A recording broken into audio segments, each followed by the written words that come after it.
Hey there, it's Chanel, and I'm here to give you a peek at my process in creating Nature versus Nurture, a portrait series sponsored by the Boston Ujima Project. What makes us who we are? There are two schools of thought on this. Primarily, they fall into being nature-oriented or nurture-oriented. So when we're thinking about nature, we're thinking about genetics or traits that we're born with.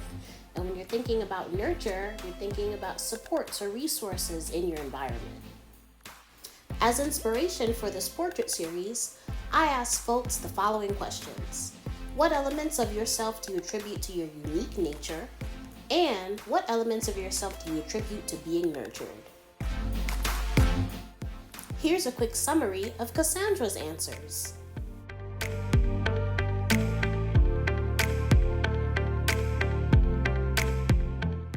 I associated the calm and stability of the color blue with Cassandra's thoughts on self-reliance. You can see here in this clip that the base color of the painting of her portrait and the sketch are in different shades of blue. And now you can see me adding on the mixed media pieces with some healing florals, pattern papers, and different colors of wood.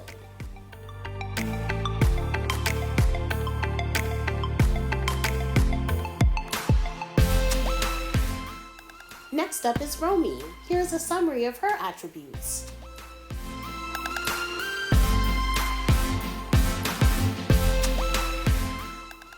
For her portrait, I used the color purple, which is often associated with royalty and leadership, and there's no better leaders than those that care about community.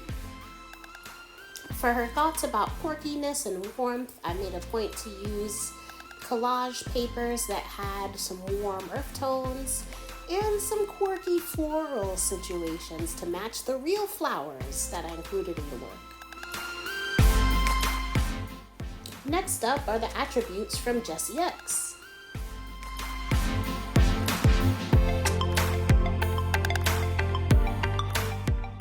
So red was the color that I associated with the risk-taking, and that's what I used as the base of their portrait.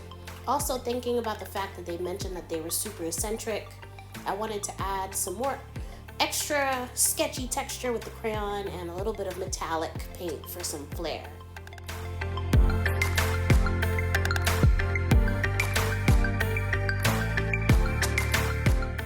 Last but not least is Ayana and her attributes.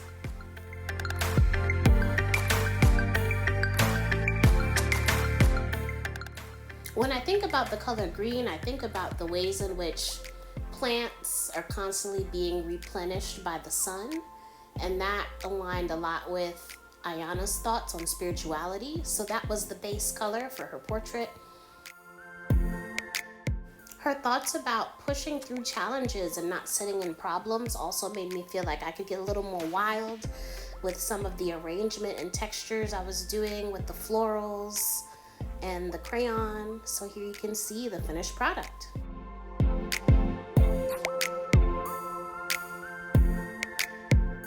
Overall, it was a joy to be in conversation with these folks and create a visual for the attributes that make them beautiful.